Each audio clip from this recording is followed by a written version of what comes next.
Hello guys and welcome back to episode 36 of What If Civilization Started Over. In the last episode, we saw a couple of civil wars happening. Proxy wars, sorry. Mainly proxy wars between these two countries over here. This was a civil war actually, right there. Yeah, I think that was actually a lot of the stuff that happened. We also saw this country kind of fall, and so yeah. But now down here in the south, these three are actually good friends, and now they have two countries that they very much do not like on their border, and so they're starting to be a little bit concerned. Oh, we also saw the formation of the Parallelogram Alliance, as well as more countries joining the Triangle Economical Alliance. Why is there a capital here? Which, I think it's actually this capital down here. I want to say it's cooler on the Panama Canal. Anyways. But, obviously, however, the first thing we're going to do, not actually with it, Iceland. Very simple one today. Blue team, yoink. But then, orange team, go bonk. And this part goes wee to the green team. Very simple, no capitals change or anything. And actually, just before we head over to here for a big war, we're actually going to see Ireland also fall into an actual proxy war, where we have a light blue team on the southern part, while the northern part stays, and it is just a big battle. At first, the blue team does well in the east, but the yellow team manages to quickly cut it off. Oh, is that the same colour as water? Ah, it's the same colour. But eventually, they do manage to cut it in half, but a little part pops back up over here. And so once again, they're slowly creeping up. But after the second major shipment by the one supplying the yellow team, we are able to see it all be, once again, kind of connected up. And it all is, once again, part of the yellow team. Now, who was funding which side? Well, the rebellion was actually funded by the red team, and so it is their first loss in a proxy war, as the yellow Irish team is able to survive. But anyways, to one bit larger of a proxy war, the red team finally initiates something. They say the yellow team crossed into their country and did some bad stuff, and so very quickly the red team spills a lot of their troops over into both the yellow team as well as Texas, and so they actually do pretty well inside of the yellow team over here in western Mexico, while they are kind of kicked out over here by the Texans, who then basically what they do is they put up a defensive front, and then they send troops down here because they think that's more important. They want to preserve this. They don't actually want to go down, and so very quickly the yellow team is able to push the Mexico out. That is because the Mexicans were actually preparing a very quick maneuver through Texan territory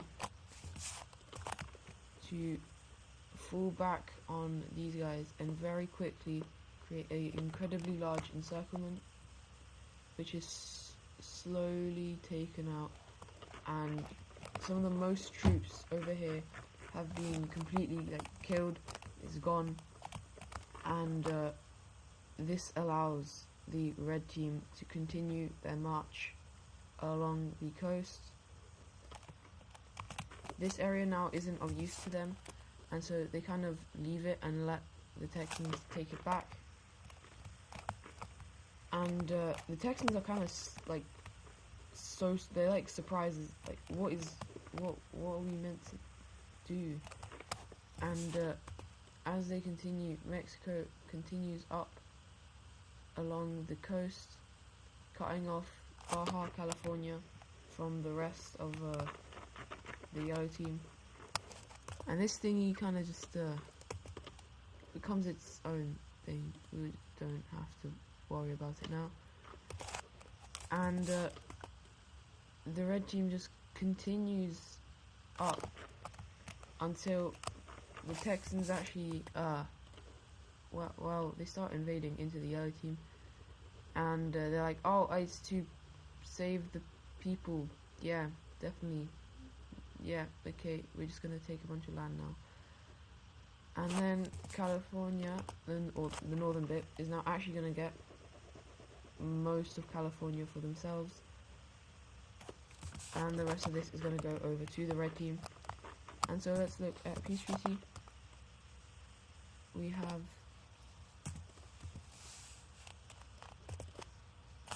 these guys in Baja California getting that.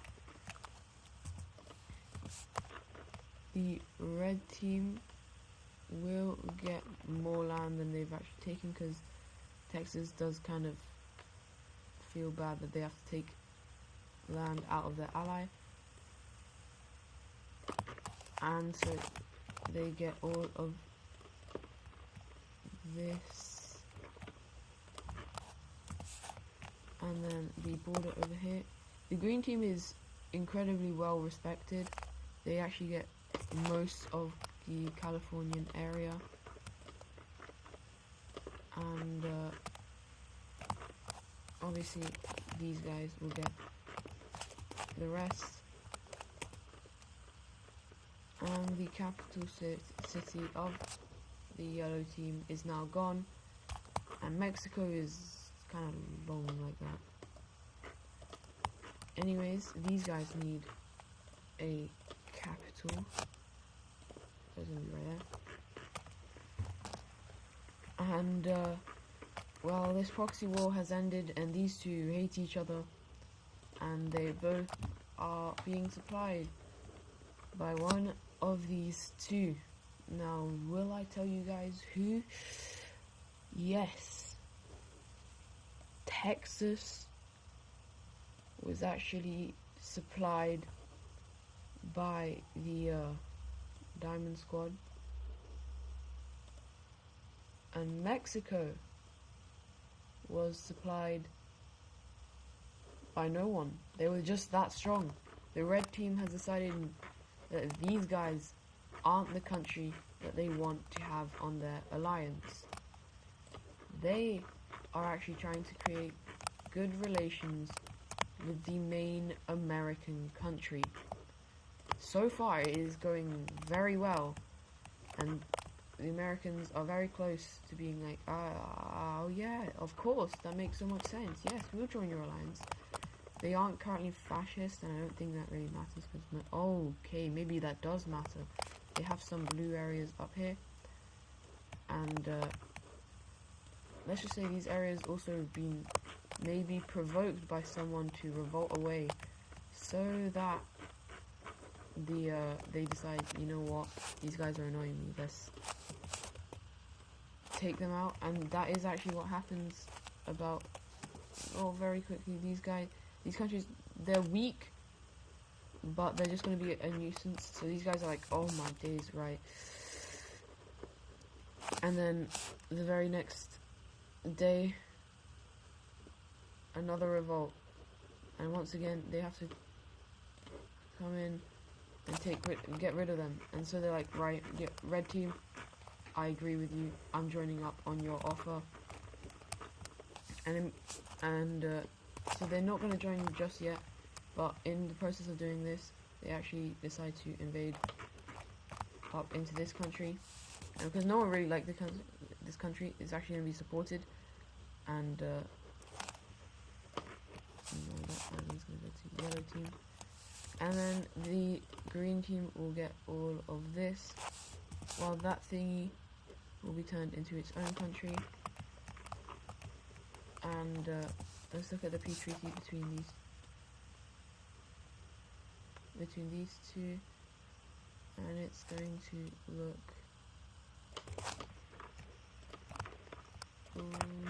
like this, while the red team will get all of that, as this area right here is going to be turned into its own country, into this kind of no, maybe it's still going to be light blue, no, maybe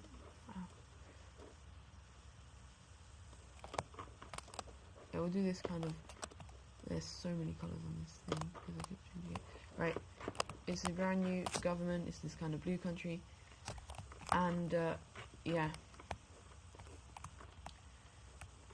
Anyways, North and South America are now kind of not peaceful. There's still like lots of tensions in both of them, but no wars happened for a really, really long time, and it's really nice. It's very calming. But can't say the same for Africa. As we see this orange team having a revolt in the south, and the red team notices that these guys have Russian equipment, and they're like, oh hell no. So they come in, help the orange team, but it is in return for something, and that something is joining, or basically forcing them to join their economic alliance. And so once again, their power has expanded, and yeah. But now to go over to the brown team. As we know, they're developing nuclear bombs quite quickly, and this is no different. They've now got 3 nuclear bombs. However, that's not it. The Russians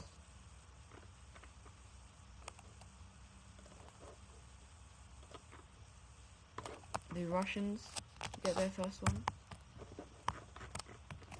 as well as the red team. They've all got their first nuclear bomb, and yeah, it's not good. It's not good. But the brown team will actually kind of use it on some islands that they have out here, and this kind of sends a massive wave hitting both these countries, as well as a bit of Morocco. And they're like, right, brown team, you're about to get invaded, right? So you better pay up for the damages. And the brown team is like, I do not have money. And they're like, we don't care, pay the hell up. And so the brown team is like, fine, okay, don't kill me. And so they start paying, and this just sends their economy down the drain like crazy. And the people not very happy because of these bombs, and so they're like, you need to stop making bombs, there's no reason to. And they're like, fine. But they are using them as like a make sure that these guys don't invade them. Now heading over here, the green team and this country up here, they've been very good friends, and now both of them are very weak, so they decide to unite, and they're going to keep this capital city. They then decide to invade into this country right here. They go in very quickly, taking these northern areas with ease.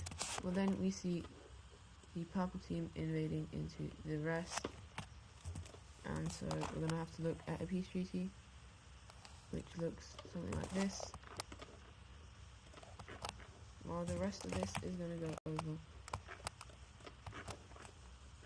to the purple team, who is now very large. And yeah, the green team is kind of back to their original power, but they are still obviously quite weak, and they are not really friends with either side. If anything, them and the brown team are good friends with China, but China's way over here, so they can't really do much. But now to look at one of the most interesting countries currently, even though I haven't talked about them, it's going to be this country.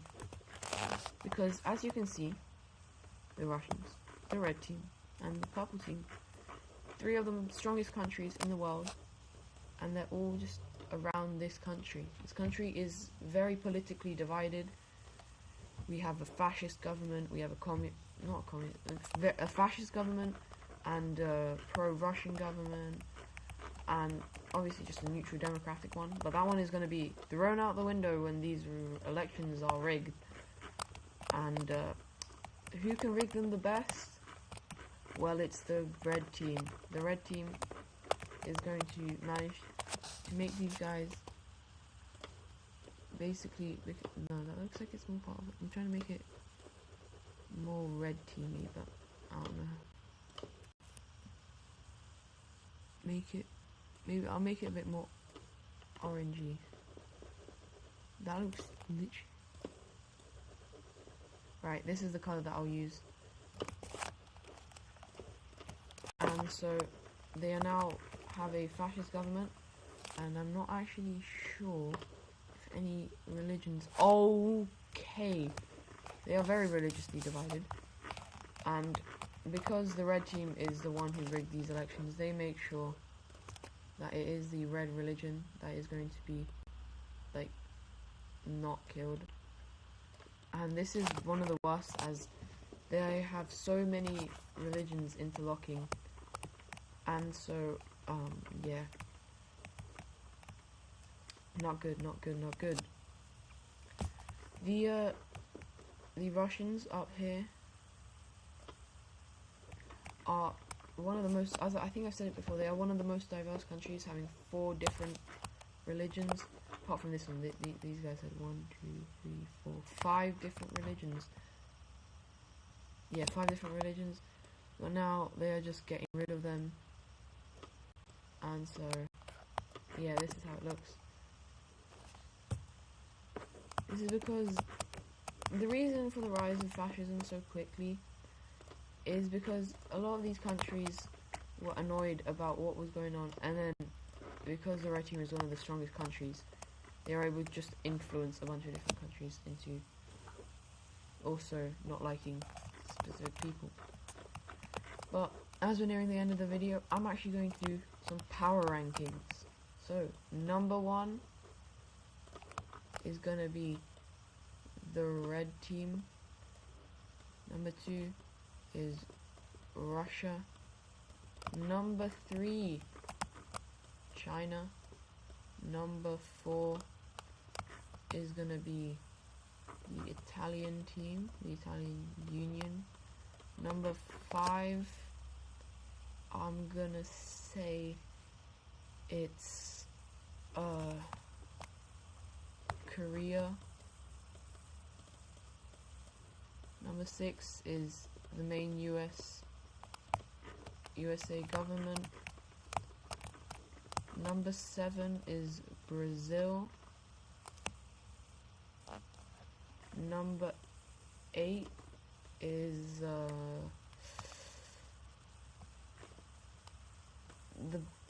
number 7 is the brown team. Number 7 is Brazil. Number 9, I'm gonna give it to the fascist red country, which is this one over here. And number 10 is actually gonna be, I'm just gonna check that I'm doing this right. Yeah, it's actually gonna be the Myanmar country. They are incredibly, they've kind of stuck under the radar, but they are top 10 in power. They are quite strong, and so it is gonna be Myanmar. And just for fun, one country that just missed out on the top 10 is actually the French team. And so those are the power rankings, and I hope you guys enjoyed the video, and I'll see you guys in the next one. Goodbye.